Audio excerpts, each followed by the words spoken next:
Getting chills. That was Japanese soprano Eri Nakamura singing the role of Cho-Cho-san in the Royal Opera House's revival of Puccini's Madama Butterfly. Hi, I'm Femi OK. Today on the stream, yellowface in 2022? Opera has some serious catching up to do when it comes to Orientalism and anti-Asian racism. Some opera companies are rethinking how to stage problematic works in a culturally appropriate way. That is our show today. You can join us in the comment section of YouTube.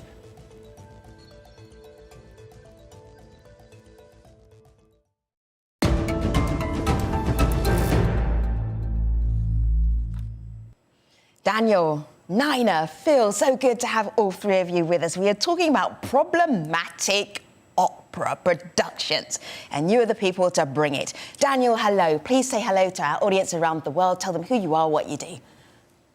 My name's Daniel Yorklow. I'm a writer, actor, filmmaker, musician. I'm Associate Artist Director of Chinese Arts Now, which is a combined arts company in London, and a founder member and continuing member of BEAT, British East Southeast Asians in Theatre and on Screen, which is an advocacy group. Good to have you, Dan. Hello, Nina. Welcome to the stream. Please introduce yourself to our viewers around the world. Hi, I'm Nina Yoshida Nelson. I'm a mezzo-soprano. I've sung Suzuki and Madama Butterfly over 150 times, and I am a co-founder of the Asian Opera Alliance. We advocate for Asians in the opera industry, and I'm also an artistic advisor at Boston Lyric Opera. So much expertise. I'm excited. Hello, Phil. Welcome to the stream. Please introduce yourself to our audience around the world. Hi, everybody. My name is Phil Chan. I'm an author, a choreographer, and a writer, and the co-founder of Final Bow for Yellowface and the president of the Gold Standard Arts Foundation. A lot of my work started out around a conversation started about 6 years ago with the artistic director of New York City Ballet about how to represent Asian characters on stage better, which has snowballed into a much larger global conversation that pretty much every major American ballet is now part of this conversation to improve how we represent Asians on stages. So thank you so much for having me. So good to have you. So Daniel, Nina, Phil, one question for one is a question for all. I know you will come to it from different perspectives. Let's start on my laptop. This is why we're doing the show. I caught a headline that surprised me, made me stop. Have a look here on my laptop. Royal Opera stages Madama Butterfly with changes to respect Japanese culture. That drew me in. That was fascinating. Let's start, though, Nina, with Madama Butterfly. How many times have you performed it? Are you still counting? Yeah, definitely over 150 times. Right. It's my signature role. All right, very good. You are a great person to tell us the story. What's the story? Absolutely. So it's a story. It's a love story and a tragedy. I won't tell you the ending. I'll let you see it, and you can know it yourself once you see the opera. But sure. It is a story about a young girl who falls in love, a Japanese girl who falls in love with a naval officer who comes to Japan. And it's their love story about how she sits and she waits for him after he goes back out to sea, and waits and waits and hopes that one day he'll come back. Madame Butterfly is problematic now because of the way certain characters are portrayed. Phil, can you hit on a couple of the areas that makes it quite difficult to see this production in 2022? Sure. So I think a lot of the opera repertory, we have to remember, this comes from Europe, and Europe has not always had the most enlightened views of people outside of its boundaries. So exotic people, Orientalism, it's in many cases this fantasy Asia that European creators were using to tell stories outside of their own social norms. And so that was the way it worked back then. It was really innovative. It was a way to create new stories and explore new themes, taboo themes, things like race that were not easy to explore in a native setting. However, these works, as they continue to be beloved by generation after generation, we also have to recognize that times change, our societies are a lot more mixed, and we're not just programming for Europeans anymore. We're programming for a multiracial audience. And so in order for these art forms like opera to survive that come from Europe, we're sort of at this crossroads where we're like, okay, so what do we do with this repertory that is beautiful, has artistic merit, but also has sensitive issues or problematic, outdated, caricatured versions of different races. So that's what we're grappling, especially as Asian Americans who are in the art form, who love it so much, and who are really coming to it from a place where we don't want to see this work canceled. This is part of our legacy and our history as well. But the question is, how do we do it better so that we're being more inclusive and not just seeing the whole world through a white man's lens from 200 years ago, which doesn't necessarily ring true with who we are today and who our friends and neighbors are and family members. So that's what we're asking with this question is, how do we keep these work alive? Which is, you know, if you think about it, the opposite of cancel culture, right? And I think it's kind of important to... Oh, go on. Oh, yeah. Sorry. It's important to also know that when Puccini wrote this, he had never been to Japan. He knew nothing about the Japanese culture. And the way he studied the Japanese culture was by going to some kabuki shows in Milan. And then he also talked to the Japanese ambassador's wife in Japan and asked about some folk songs. And so that is how he... Deep research, Nina. That was deep research. World. Right, yeah. Magical world of Butterfly. Yeah. A fantasy piece of work. Dan, go ahead. You were going to say something. No, I was going to say it definitely, you know, what Phil was saying is absolutely true. And I think a lot of European drama is kind of built on that. I mean, the first great hit of the Elizabethan stage was Tamburlaine by Christopher Marlowe, which was set in Central Asia. And it, you know, for audiences of those days, it was incredibly exciting. I kind of think of it like James Bond films when I was a kid. You'd see all these places you were never going to go to if you were a working class kid in Britain. You would never, you know, and I mean, middle class audiences in those days couldn't really, you know, going to Japan, it was like going to the moon, frankly. Yeah. And so we do have this kind of very dated and as Nina was hinting, sort of cursorily researched, you know, maybe researched to the best of his abilities and resources at the time, but that was literally, you know, it's a very, very superficial and kind of exoticized view of a different culture. What is that experience like, Dan, coming from a heritage that goes back to East Asia, but seeing your culture, your heritage as a stereotype? What does that feel like? What is that like?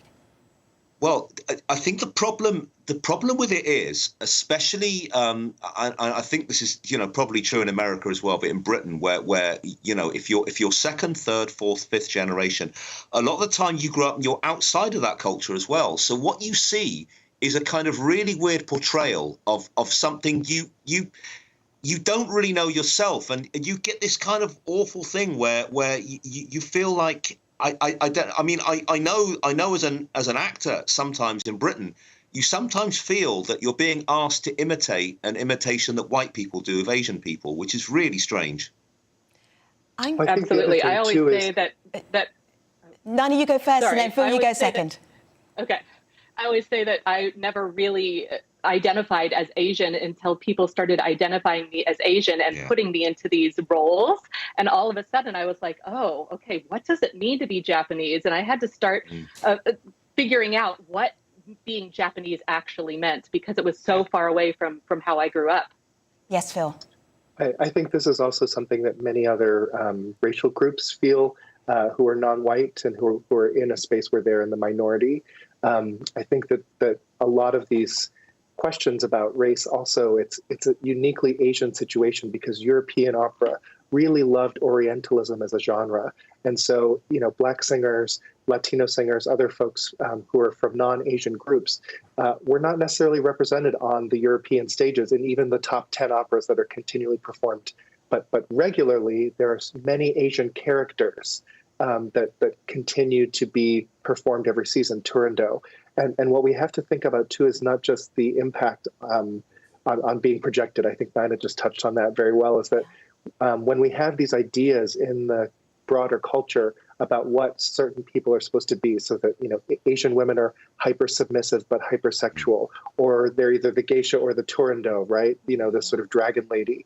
It fits, sort of pigeonholes people into these ideas. And so we tend to project these things onto Asian people, whether that's, you know, kind of a weird fetishizing sexuality, or just certain racial ideas are just coded. And you see this across theater, opera, dance, you know, it's all, you know, and then James Bond movies, it's all connected as a part of this broader culture. And so what a lot of Asian Americans like ourselves are trying to tease those things apart, connect the dots, and say, okay, but within this framework, how do we keep this beautiful work alive? And so what I'm looking at is the Royal Opera House production is still set in this very traditionally Orientalist place, which I think is what people are sort of uncomfortable about. And I guess my solution that because a lot of this work, I think we have to focus on solutions. If we look at Shakespeare, which is now, 400 plus years old, I think the reason why his genius survives is because we have the freedom to adapt it and play with it. I mean, how many people can think of a Shakespearean play that is not set exactly the way Shakespeare wrote it to be? Yeah. And every time it's set somewhere different, it gives you a nuance or a new flavor, or it gives us a different way of a mirror to our current moment. And that's what makes it powerful. And for some reason, we're very comfortable staging the Magic Flute in different settings, or La Bohème, these other operas that are beloved. But the Orientalist repertory, Turandot, Madama Butterfly, we're sort of stuck in keeping them there. Stuck in the bus, Phil. And what I think what we should do is try to find ways to keep that music, but like Shakespeare, like these other productions, just tweak it a little bit so it doesn't have to be just kimonos and geishas who are 15-year-old girls. I mean, that's so weird, guys. It's a 15-year-old girl. All right, I hear you. Let me just bring in another voice here. This is Jane Manari.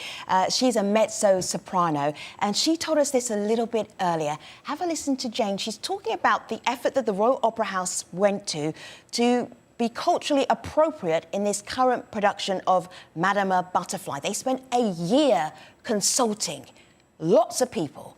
This is Jane's reaction to that. I think this kind of cultural research is great and is definitely a step in the right direction. But unfortunately, the Opera House are still using yellowface in this show. They're still using someone else's ethnicity as a costume, and that rings pretty tone deaf for me, considering that I look like what I look like and I can't take it off when I leave the theater. And the reality for people who look like me is that hate crimes against us have risen by over 300% since the start of the pandemic. When I look at a production like this, what it feels like to me is that I've walked into a Halloween party where everyone has gotten dressed up in a bad racist costume, and there's absolutely no excuses for doing a production that looks like this in 2022. Nina, what is it like being on stage with somebody who is made up to look like they're from East Asia, but they're not? Well, it's really interesting because I think traditions have changed a lot even in the last few years. I think back to when I was first doing my first Madame Butterflies and how the makeup artists used to actually make me try and look more Asian. And now I think the trend has started to be using people's own skin color, do that, hair Nina? color, How do things they like make that. you look more Asian when you're Asian? Well, I remember someone saying they tried to like flatten out my face here somehow with highlighters, or I don't know. But it's been many years, but there are ways to do it, and make your eyes look more Asian. And so I think traditions are changing, and I think one of the most interesting things, and also one of the most frustrating things, is the fact that there is no actual definition of what is offensive as yellowface. For me, what I find offensive might be completely different from what the next person down the road finds offensive. For me, it might just be makeup, or maybe putting a geisha wig on. But for someone Dan else, is making a face. Dan is making a face. These photographs. All right, let's go to Dan's face, and we go live to Dan's face. Dan, make that face one more time. Dan's face coming to us live. Okay, Dan, why were you making that face? Some of those photographs are just shocking. I have to say, I mean, Nina's right. There's gradations of what people consider yellowface. I mean, I think if you're pretending to be an Asian, whether you're in the makeup or not, you're kind of doing a form of yellowface, I think. But there is obviously the more overt things, which is the makeup, which is the wigs. It's interesting what Nina was talking about, being a mixed race Asian as well. I had that experience on a film set years ago. They wanted me to look more Asian. And it was a beautiful moment when the makeup artist came into the room and sort of took, when she was a black woman, and she sort of looked at one look at me and she said, "I'm not doing that. That's insulting. He's clearly Asian." Which was that must have been a nice. Did you tear up when she said that to you? That's so nice. I did. Oh. I have to say, yeah. All right, this is on YouTube. This is a good question, Phil. If I do. go on. Go ahead, Okay, Phil. good. Oh, I did want to clarify the difference between yellowface Please and Orientalism, Yeah, because go I think that's where folks can get kind of confused. Yellowface is a specific, is a when you're trying to play a race that you're not, it's often in a caricatured sort of way. Orientalism, which is this larger structure, is setting stories that are set in places like China, India, the Middle East, where all the characters have to be from that race, or that's part of the allure. And so I think that a work like Madama Butterfly, there's several different ways to talk about the specific casting, but I think let's just be clear that yellowface is more of a caricatured, pretending to be a specific Asian person, and then projecting Phil, larger you're onto that. also- Whereas Orientalism is a larger, Yeah. like a story. Yeah, okay. All right, we understand that. All right, so a couple of thoughts coming from our YouTube community watching right now. Matthew says, I don't think it is important to respectfully portray people. What I want to see is an accurate portrayal of history, whether it is good or bad. Instant response, Dan, Phil, and then Nina. Just a very quick one to Matthew. Dan.